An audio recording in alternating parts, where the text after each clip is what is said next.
আসসালামু আলাইকুম। বিবিসি আন্তর্জাতিক বিশ্ব সংবাদে আপনাকে স্বাগত। শুরুতে সংবাদ শিরোনাম, পরে বিস্তারিত। বাংলাদেশের সর্বশেষ গুরুত্বপূর্ণ আপডেট সংবাদে আপনাকে স্বাগত। শুরুতেই সংবাদ শিরোনাম, পরে বিস্তারিত। প্রথমে জানাবো, খালপাহাড় ডিঙে ঋতুপর্ণার বাড়িতে রুহুল কবির রিজভী।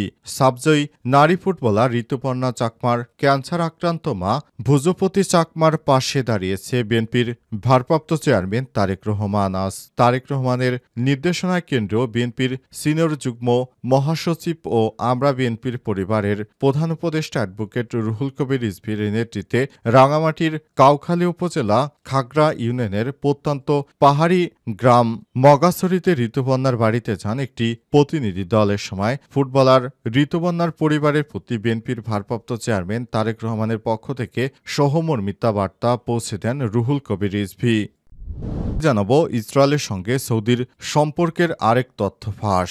ধীরে ধীরে ইসরায়েল ঘেঁষা হিসেবে আত্মপ্রকাশ করছে সৌদি আরব এবং সিরিয়া। বিশেষ করে সৌদি আরব প্রকাশ্যে ইসরায়েল বিরোধী মনোভাব দেখালেও বাস্তব চিত্র তার উল্টা, বরং বাতাসে গুঞ্জন রয়েছে সম্পর্ক স্থাপনের জন্য ইসরায়েলে এক পা দিয়ে রেখেছে সৌদি আরব। এই তালিকায় জোরে সোরে নাম শোনা যাচ্ছে সিরিয়ার। মুসলিম শাসকরা এখন ইহুদিদের সরাসরি সহায়তা করছে, এটি হচ্ছে কিয়ামতের আলামত। এরপর জানাবো, গাজায় সেনা রাখতে অনড় ইসরায়েল, ব্যর্থ হওয়ার সংখ্যায় যুদ্ধবিরতি। ফিলিস্তিনের স্বাধীনতাকামী সংগঠন হামাসের সঙ্গে যুদ্ধবিরতি আলোচনায় অগ্রগতির মধ্যেই গাজা উপত্যকার দক্ষিণ করিডোরে সৈন্য রাখার শর্ত দিয়েছে ইহুদিবাদী ইসরায়েল। এবার তাহলে যুদ্ধবিরতির চুক্তিতে পৌঁছানো সম্ভব হওয়াটাই দুষ্কর। এদিকে গাজায় ইসরায়েলি হামলায় নিহত আরও ১০৫ জন নিরীহ ফিলিস্তিনি। ফিলিস্তিনের অবরুদ্ধ গাজা উপত্যকায় ইসরায়েলি বাহিনীর হামলায় একদিনে নতুন করে ১০৫ জন ফিলিস্তিনি নিহত হয়েছে। এতে ২০২৩ সালের অক্টোবর থেকে ইসরায়েলে অব্যাহত আক্রমণে নিহতের সংখ্যা প্রায় ৫৭,৬৮০ জনে পৌঁছেছে। জানাবো, লোহিত সাগরে পণ্যবাহী জাহাজে হাউসিদের হামলায় নিহত ৪। লোহিত সাগরে লাইবেরিয়ার পতাকাবাহী একটি পণ্যবাহী জাহাজে ইরান সমর্থিত ইয়েমেনের হাউসি বিদ্রোহীদের হামলায় ৪ জন নিহত হয়েছে।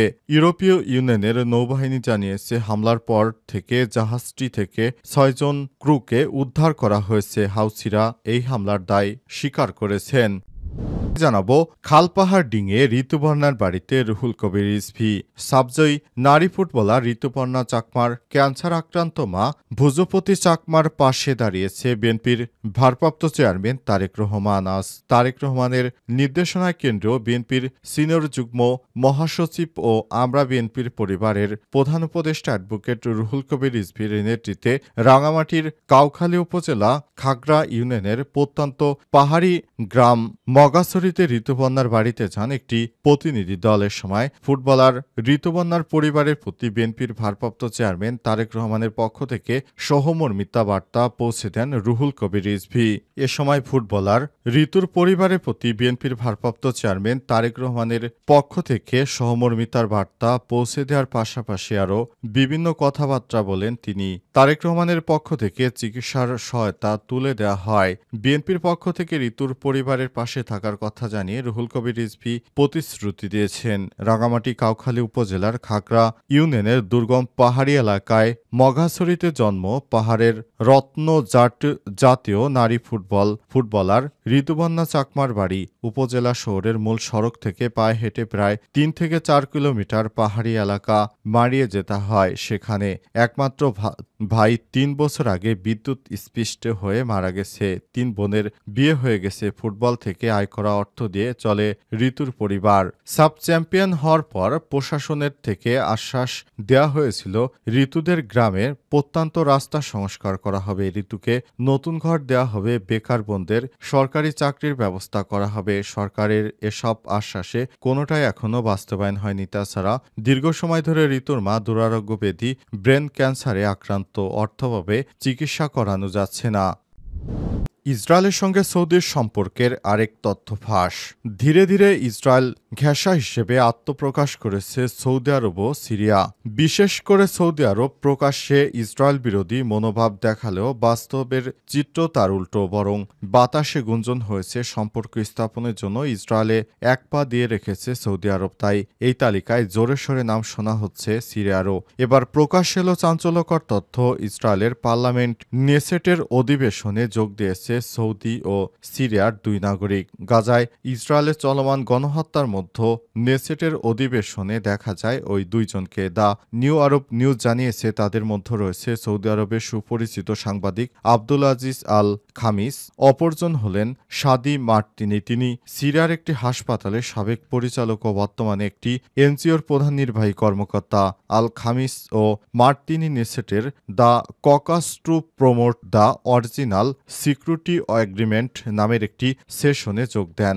আরব রাষ্ট্রগুলোর সঙ্গে সম্পর্ক স্বাভাবিকীকরণ এবং নিরাপত্তা সহযোগিতার জন্যই মূলত নেসেটের এই গ্রুপটি গঠন করা হয়। এদিকে প্রায় একই সময় সৌদি সফরে গিয়ে আলোচনা জন্ম দিয়েছিলেন ইউরোপ ভিত্তিক আরব ও মুসলিম ইমাম ও শেখদের একটি দল। ওই ইমামরা ইসরায়েলের প্রেসিডেন্ট আইজাক হারজোগের সঙ্গে সাক্ষাৎ করেছেন এবং তারা ডেনমার্কে ফিরে যাওয়ার পর এক ইমামকে বরখাস্ত করেছে সেখানকার মুসলিম সংখ্যাগরিষ্ঠরা।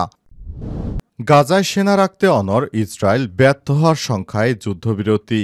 সম্প্রতি প্রস্তাবিত যুদ্ধবিরতি চুক্তির আওতায় ৬০ দিন যুদ্ধ স্থগিত রাখার কথা রয়েছে। এই সময়ে কিছু পণবন্দীকে মুক্তি দেওয়া হবে এবং গাজায় আরও ত্রাণ প্রবেশ করবে। তবে এরই মধ্যে ইসরায়েল নতুন সত্য জুড়ে দেয় এই চুক্তি বাস্তবায়ন নিয়ে সংখ্যা দেখা দিয়েছে। ফিলিস্তিনের স্বাধীনতাকামী সংগঠন হামাসের সাথে যুদ্ধবিরতির আলোচনার অগ্রগতির মধ্যেই গাজা উপত্যকার দক্ষিণ করিডোরে সৈন্য রাখার শর্ত দিয়েছে ইসরায়েল। এই প্রস্তাব যুদ্ধবিরতি চুক্তি পৌঁছানোর পথে বাধা হয়ে দাঁড়াতে পারে বলে আশঙ্কা করেছে অনেকেই। স্থানীয়রা জানিয়েছে মার্কিন, ইসরায়েলি ও কাতারি শীর্ষ কর্মকর্তাদের মধ্যকার যুদ্ধবিরতি আলোচনার জন্য সেনা মোতায়েন প্রসঙ্গটি উঠে আসে। সম্প্রতি প্রস্তাবিত যুদ্ধবিরতি চুক্তির আওতায় ৬০ দিন স্থগিত রাখার কথা বলা হয়েছে। এ সময় কিছু পণবন্দীকে মুক্তি দেওয়া হবে এবং গাজায় আরও ত্রাণ প্রবেশ করবে। তবে এরই মধ্যে ইসরায়েল নতুন সত্য জুড়ে দেয় এই চুক্তি বাস্তবায়ন নিয়ে আশঙ্কা দেখা দিয়েছে। নাম প্রকাশে অনিচ্ছুক আলোচনা সংশ্লিষ্ট এক ইসরায়েলি কর্মকর্তা বার্তা সংস্থা অ্যাসোসিয়েট প্রেসকে জানিয়েছে ৬০ দিনের সম্ভাব্য যুদ্ধবিরতির সময় ইসরায়েল তাদের সেনা মোতায়েন রাখবে। বিশেষত ইসরায়েলের কাছে মোরাক করিডোর হিসেবে পরিচিত পূর্ব পশ্চিম করিডোরে সেনা মোতায়েনের কথা জানিয়েছেন তিনি। ইহুদিবাদী ইসরায়েল যদি সেনা মোতায়েন রাখে তাহলে হয়তো যুদ্ধবিরতি আর কার্যকর হচ্ছে না। গাজায় ইসরায়েলি হামলায় নিহত আরও ১০৫ জন নিরীহ ফিলিস্তিনি। ইসরায়েলি হামলায় গাজায় নতুন করে ২৪ ঘণ্টায় ১০৫ জন নিরীহ ফিলিস্তিনি এবং আরও ৫৩০ জন আহত হয়েছে। ফিলিস্তিনের অবরুদ্ধ গাজা উপত্যকায় ইসরায়েলি বাহিনীর হামলায় একদিনে নতুন করে ১০৫ জন নিরীহ ফিলিস্তিনি নিহত হয়েছে। এতে ২০২৩ সালের অক্টোবর থেকে ইসরায়েলে অব্যাহত আক্রমণে নিহতের সংখ্যা এখন প্রায় ৫৭,৬৮০ জন ছাড়িয়ে গেছে। আজ তুর্কি বার্তা সংস্থা আনাদুলো এজেন্সির এক প্রতিবেদনে এই তথ্য জানা গেছে। গাজার স্বাস্থ্য মন্ত্রণালয়ের এক বিবৃতিতে জানিয়েছে গত ২৪ ঘণ্টা আরও ৫৩০ জন ফিলিস্তিনি আহত হয়েছে। ফলে ইসরায়েলি আক্রমণে আহতের সংখ্যা ১,৩৭,৪০৯-এ দাঁড়িয়েছে। বিবৃতিতে আরও বলা হয়েছে অনেক ভুক্তভোগী এখনও ধ্বংসস্তূপের নিচে এবং রাস্তায় আটকা পড়ে আছে। উদ্ধারকারীরা তাদের কাছে পৌঁছাতে পারছে না। চলতি বছরের ১৯শে জানুয়ারিতে যুক্তরাষ্ট্র ও মধ্যস্থতাকারী রাষ্ট্রগুলো চাপে বাধ্য হয়ে ইসরায়েল অবরুদ্ধ গাজায় যুদ্ধবিরতি ঘোষণা করে, কিন্তু যুদ্ধবিরতির ২ মাসের মধ্যে ইসরায়েল আবারও ব্যাপক হারে সামরিক অভিযান চালাতে শুরু করে। গত ১৮ মার্চ ভোরে শুরু হওয়া অভিযানে এখন পর্যন্ত কমপক্ষে ৭,১১৮ জন ফিলিস্তিনি নিহত হয়েছে এবং ২৫,৩৬৮ জন আহত হয়েছে। এর আগে ইসরায়েল গত ২ মার্চ থেকে গাজায় সব ধরনের মানবিক সহায়তা প্রবেশ বন্ধ করে দিয়েছে, ফলে সেখানে ভয়াবহ মানবিক বিপর্যয় দেখা দিয়েছে।